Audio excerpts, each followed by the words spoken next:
let's see what is number one among the most significant achievements of the past 1998 year. The most important scientific discovery of 1998 was recognized the conclusion that our universe will be expanding forever and at an ever-increasing speed. Here we can see an example of how scientists, based on thoroughly conduced experiments, merely state the fact that they have discovered. And that is all.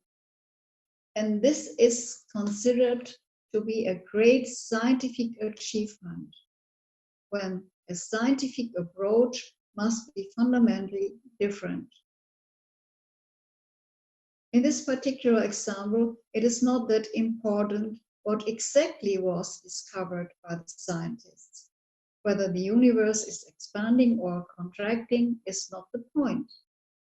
The matter is that the true science, that is, the science that I propose, has absolutely different goals and is of an entirely different kind. And especially at this time, when the humanity and the entire world are faced with the real threat of annihilation, science must determine its path based on salvation of the world from the global disaster.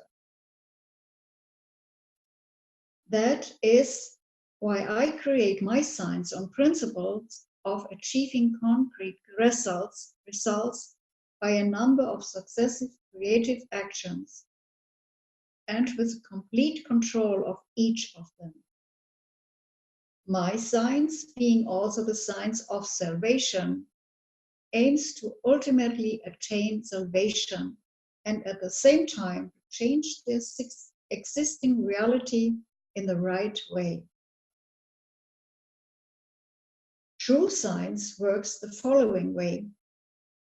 Knowing the situation, first, it changes the reality in such a way as to achieve the result of salvation.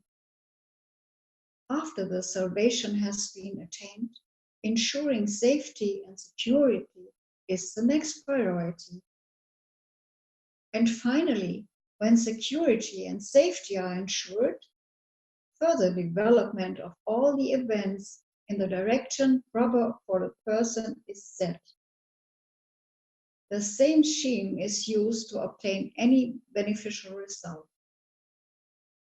As we see, in true science, just a plain statement of facts is out of the question. If any existing systems or propositions do not foster obtaining the necessary result, it means that these systems need to be changed, including the system of laws. The principal criterion in my science is to obtain the necessary result in a creative manner. Verity of the fact that this is the science is in that initially, first of all, a positive result is obtained. For example, a person gets saved or resurrected, or the society gets saved, and only after that, based on this positive result, science is created, showing how to do it. In order to better understand this important idea, let's refer to something that we all know well. In music, we see a somewhat similar situation. As we know, there is music theory. However, masterpieces of musical art were not created based on music theory, quite the opposite. Music theory is created based on the analysis of music masterpieces composed by genius. The starting point, therefore, is practice.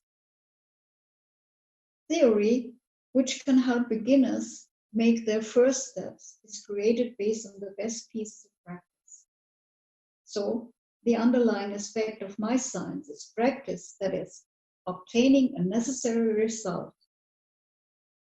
And since the most important characteristic of this life is its continuous development, I do not build any systems which are strictly static, like the system of fixed, unchangeable laws, but I build a flexible, dynamic system that based on the necessary result. If we take the aforementioned example of the discovery of the ever-accelerating expansion of the universe, then a simple question arises. What specifically must be done with regard to this discovery? Because if we just accept the ever-accelerating expansion of the universe as fact, as scientists do, that is, utilize a mechanistic approach, then it becomes obvious that the control of each stage of this process will be gradually getting weaker and weaker. So I would put the question in a different way. How to explain this situation? How to show it in such a way that the act of salvation would be possible to attain? How can we transform consciousness? That is, how can we make the mechanism of perception, the mechanism of development, such that each act of the external world would be under control? To answer these questions, it is important to define an initial form through which all the processes may be controlled. We may take, for example, my principle, which states that an element of the world can be controlled through any chosen element of the world. Besides, this chosen element can be specifically created for this purpose by your consciousness. On the basis of this principle, the processes of the entire universe can be always controlled. And from this perspective, instead of perceiving the universe as expanding or contracting, perceive it just as a system which is at one and the same stage, but which changes, let's say, its shape as well as changes the implications. And if necessary, certain laws have to be changed too, no matter what they are or how they have been established. So even if the essence of the discovery stays the same, this discovery can be interpreted in an entirely different way. It can be regarded differently. All related elements of the universe represent information objects. Of course, we may, as it is done by science, find a specific connection between them. However, in order to control this world, it is not necessary to observe it from the inside. It suffices to enter macrostructure from one's own consciousness and then control this information, which, most importantly, has to be in the same area of control. And this is always possible to ensure. So, my science provides knowledge on how to resolve this kind of problems, not the problems of registering some processes, but the problems of control of any world processes. The concrete facts of the resurrection of people given in chapter 1 are convincing examples of such an approach. In Chapter 4, we will examine these cases of recovery from various serious diseases. All these examples eloquently illustrate the true science in action. This science does not limit itself to mere stating the fact that a person, for example, has already left this world, or that due to the advanced stage of cancer or AIDS, he has approached the end of his life. The true science, on the basis of the true knowledge of the world, as well as with the help of the principle of control, first of all obtains the necessary result. In this case, a person's salvation. If he has already gone, it brings him back into our world. Or if he is sick, it changes in principle the cause of illness. It reverses the processes in his body so that the person becomes healthy again.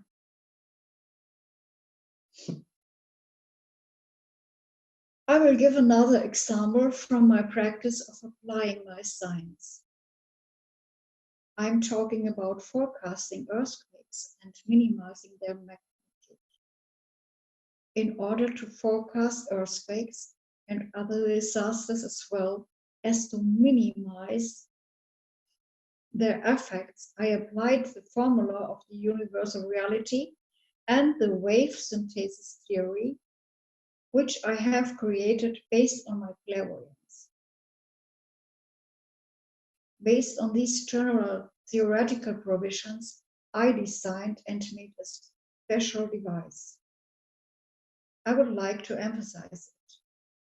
The matter is that I personally can forecast earthquakes and minimize their magnitude without the help of any devices. I personally do not need them. But since we speak about science, it is necessary to create technical devices that everybody could use. That is why I am not talking about testing the device I have created, which could go into serious production. The essence of the device operation, as well as of the conducted experiments, is as follows. First of all, the device allows to forecast earthquakes. It determines geographical location of the future earthquakes and estimates its magnitude. After that, the device starts minimizing the magnitude of the future earthquake and continues minimizing it until its technical resources needed for that become exhausted. And only after they have been exhausted, only then the magnitude of the future earthquake is fixed at the level up to which it has been minimized. Naturally, the application of the device with greater resource allows for a greater effect. This method was developed based on information use of the past and future events. In the aggregate, the information of 1,000 earthquakes registered in the past was utilized, and the information of the predictive phase was confirmed. Here is the most of the letter written by Mr. Shakraminian, MA, head of the Agency for Monitoring and Forecasting of Emergency Situation, MES of Russia, to Academian Kuznetsov, OL, President of RANS, Russian Academy of Natural Science.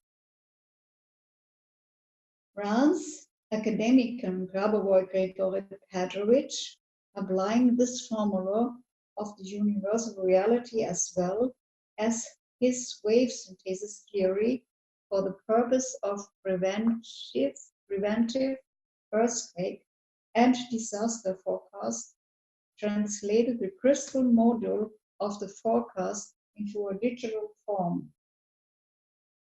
As evidence that proves that the above stated module allows the realization of a preventive earthquake forecast, earthquake statistics were used, provided by the Central Experimental Methodical Expedition of the Russian Academy of Science Geophysical Service. Testing of the digital model of the device was conducted on past and future earthquakes. On the earthquake of the past, by changing the model's initial parameters to the parameters prior to the beginning of earthquakes. On the earthquake of the future, by software processing of both an electronic terrain map and extrapolation data of the Earth's surface monitoring from satellites. In the capacity of the earthquakes that actually happened in the past, the data of 1,000 registered earthquakes were used for the period from January 7, 1901 to July 4, 1918. In the capacity of the earthquakes of the future in July of 1999, the forecast was confirmed for all the areas where software processing of an electronic terrain map was used. In all the cases, the predictive phase was fully confirmed.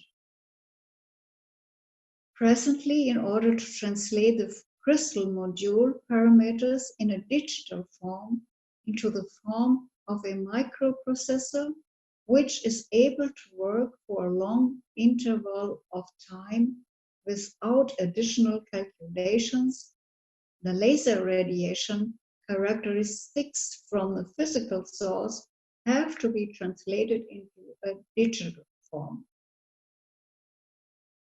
Still, it is not quite clear how one can make sure that the proposed device really minimizes the earthquake magnitude and that without it, the earthquake would be more destructive. Because we just register an earthquake magnitude which we observe, and that's all. And what if the magnitude would be the same without the devices? The answer to this question was obtained earlier when carrying out a series of underground nuclear tests. Several tests may be carried out, exploding a nuclear explosive of one and the same explosive force in the same conditions. During these tests, the device is turned off and the magnitude of emerging destruction is registered. Then the device is turned on and another series of similar explosions maintaining the same conditions is carried out. With the help of measurements, it is determined what specific change occur and how they occur when the device is turned on. Measurements were taken at a distance of approximately 20 kilometers away from the epicenter of the explosion. The result of these experiments is truly amazing. Even having only one device turned on, the magnitude of the destruction would become virtually half the size. A more perfect and more powerful device may minimize many times the magnitude of the destruction, and the presence of several devices allows to entirely eliminate any destruction. So the device has passed a very serious testing and completely proved to be exceptionally effective. I will add that when I would join in the work myself, then virtually no destruction would take place. During the underground nuclear tests, the device was adjusted depending on the shape and size of the crystal being used. The graphs obtained served then as a calculation base in the experiments with birth weights. The next, please.